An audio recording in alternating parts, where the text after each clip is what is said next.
Hello, and welcome to my review of The Tragedy of Macbeth. So, as I mentioned in my last video, the theaters just reopened here in Denmark, and The Tragedy of Macbeth finally debuted. I couldn't wait to go see it because I had heard some really positive things about it. I heard it was beautiful. I heard it was difficult to understand, but that it was really good.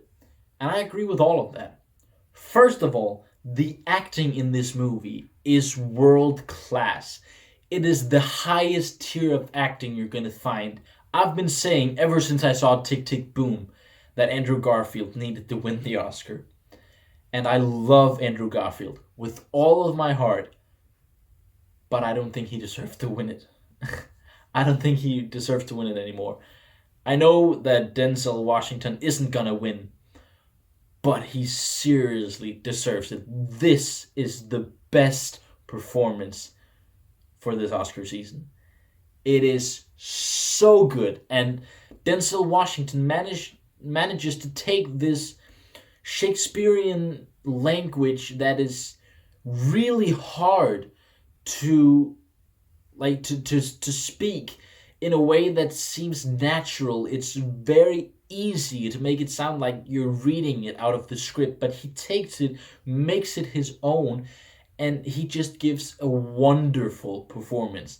And the visuals. This is, without a doubt, without competition, the most beautiful movie I have ever seen. There is not one single moment in this movie you couldn't pause and have a picture that honestly that I would hang in my living room. The movie is absolutely gorgeous. The cinematography is the best I have ever seen. And these things really were the things that were keeping me engaged with this movie. My eyes were glued to the screen because of these beautiful visuals and because of this very, very intriguing acting and dialogue that I didn't fully understand and comprehend, but that I could somewhat get behind. That's also where the issues lie. Because as much as I respect this, as much as I think the directing is amazing, it is very, very difficult to understand. It's very difficult to keep track of. And I understand what the story is, but I thought it was very difficult to keep track of during the movie. And I think it struggles a bit in the beginning of the movie. That's where I felt that it seemed like they were reading the words out of the script.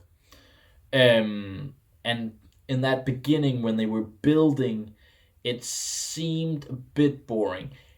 They quickly got past that to a point where I wasn't bored at all. But in the beginning, there was a bit of struggle with building this tone and this vibe.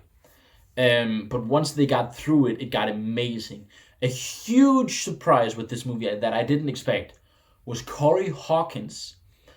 Now, In the Heights is a movie I saw 4 times last year. It is one of my favorite movies, not just of last year, but of all time. I love In the Heights, and Corey Hawkins is my favorite character from that movie, or plays my favorite character in that movie.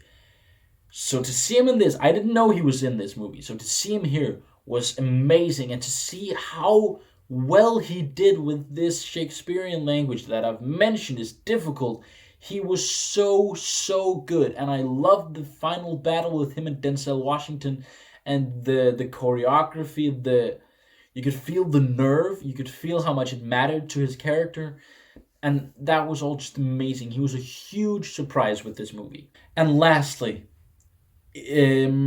it might be because of the dialogue and the language and how difficult it was, but I found it very hard to get connected to these characters.